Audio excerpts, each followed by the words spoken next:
ka-outdoor. Ayan, kadali tayo ng malaking tilapia dito. Ayan.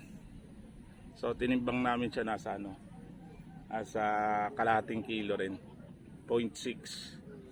Ayan, laki, laking tilapia, mamaw. So, diba? Kaya nakakatuwa. Yan ang ano ng fishing. Yan talagang, ano bang tawag doon? Basta yun na yun.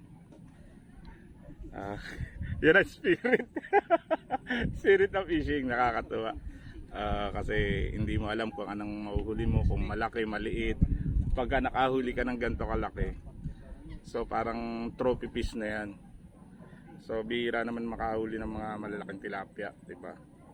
So tinimbang nasa 5.6 6 6 6 na guhit. Laki ng haso.